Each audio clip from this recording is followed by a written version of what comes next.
Welcome to the deep dive. Today, we're zeroing in on the brand new Google Pixel 9a. That's right. We've got a bunch of material here from the announcement back in March 19th, actually, through to early reviews and how it stacks up. Yeah, lots to unpack. So our goal really is just to pull out the key stuff, give everyone a clear picture of this new mid-ranger. Exactly. Announced in March, like you said, but the actual launch was a bit staggered. Started April 10th in the US, UK, Canada. Those key markets first. And the price point, they stuck with it, didn't they? They did. $499 for the base 128 gig model, which, puts it right up against Apple's iPhone 16, which is expected around $599. It's clearly a challenger. And they've tacked in some pretty serious upgrades this time. Oh, yeah. Big ones. Like the processor, it's the same Tensor G4 as the main Pixel 9. That's huge. It really is. Plus a much bigger battery. We're talking 5,100 mAh. Wow. And the design's totally different. The camera bar is gone. Yep, a whole new minimalist look. And maybe the biggest news for some 7 years of updates. OS, security, feature drops, the whole lot. 7 years. Yeah. That's unprecedented for this price range. It really sets a new bar. Although it's worth remembering there was that little initial delay, right? A component quality thing pushed the rollout back slightly. Ah, okay, good point. So let's talk about that design shift. No more full-width camera bar. Right, it's gone. Replaced with this smaller, kind of pill-shaped housing for the cameras. Google's calling it playful, approachable. And practical, too, maybe. Makes the back flat. Exactly. Flatter sides as well. Probably simpler to make. Helps keep that cost down, I imagine. And materials. It's not just plastic, is it? No, it feels more premium. Composite matte back, satin finished metal frame that's 100% recycled aluminum, by the way. Right. And recycled plastic in the back cover, too, plus plastic-free packaging. And a really important upgrade, IP68 rating. Ooh, IP68. That's proper water and dust resistance. Big step up from the 8A's IP67.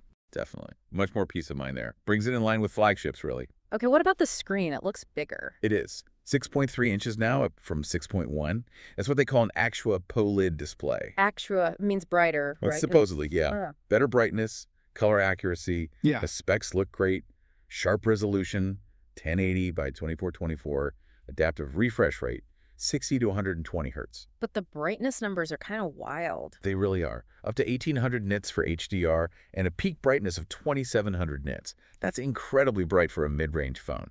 Should be amazing outdoors. Any trade-offs with the display? Well, they're using Corning Gorilla Glass 3, which is okay, perfectly fine for most use, but it's not the latest version. Some flagships use Victus. Right, and maybe the bezels are a touch thicker. Some early hands-on mentioned that. Possibly. It's often a cost-saving measure in this segment. Can't have everything at $499, I guess. Fair enough.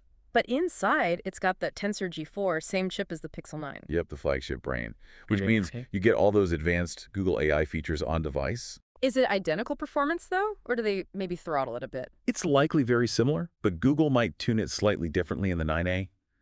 Maybe optimize a bit more for battery life or to manage heat, given the different chassis. But you're still getting that core G4 power. And memory. 8 gigs of LPDDR5X RAM, and options for 128 or 256 gigs of UFS 3.1 storage. No SD card slot, though, typical Google. Right. And that 8 GB RAM connects back to the 7-year update promise, doesn't it? It does raise that question, yeah. Yeah. How will 8 gigs feel in, say, 2030 or 2031?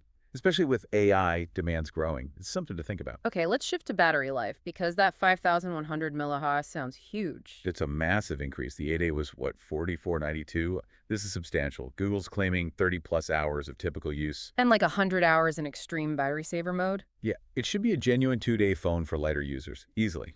Addresses a big pain point. Charging speeds. Still Google modest? Pretty much. 23 watts wired, 7.5 watts key wireless. Not blazing fast compared to some competitors, but reliable, gets the job done. Okay, cameras. Always a pixel strength. What are we looking at? Dual setup on the back. A 48 megapixel main sensor, f1.7 aperture with OIS, and a 13 megapixel ultra-wide f2.2 120-degree field of view. No telephoto lens, then? No dedicated optical telephoto. Relies on Google's super res zoom, up to 8x digital zoom, but they have added a macro focus feature using the ultra-wide, which is neat. And the AI magic, that's the key, right? Absolutely. Tensor G4 enables all the latest tricks. Magic Editor, including the new Auto Frame and Reimagine features. Best Take, Magic Eraser with Audio Magic Eraser, Photo Unblur, Real Tone, Great Night Sight. The list goes on. Pixel Studio features, too. Yep, it's the full suite. The camera experience, powered by AI, is arguably its biggest selling point. Even without a telephoto, the results should be fantastic. Software-wise, it's Android 15 out of the box. Correct. With Gemini Nano integration for on-device AI tasks, though again, that 8 GB of RAM might mean some features are slightly less performant or available compared to the 12 GB flagships. We'll have to see exactly how that plays out. But you still get the core Pixel experience, call assist, safety features, family stuff. All of that. And crucially, that 7-year commitment. OS updates, security patches, and feature drops until October 2032. That's incredible value and longevity. Seriously game-changing for a phone at this price. So, reminding ourselves, $499 base price, available pretty much everywhere, Google Store, carriers, retailers. Right.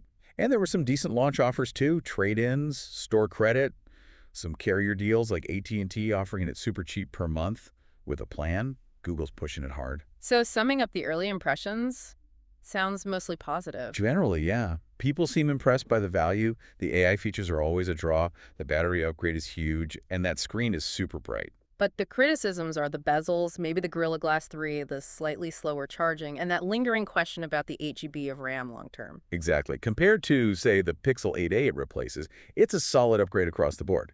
Against the iPhone 16, it competes strongly on price, AI smarts, battery, display brightness, and destroys it on software support length. So it really carves out its niche, prioritizing Google's software intelligence, camera, battery, and that long-term support. That seems to be the strategy. It's doubling down on Pixel strengths in the mid-range.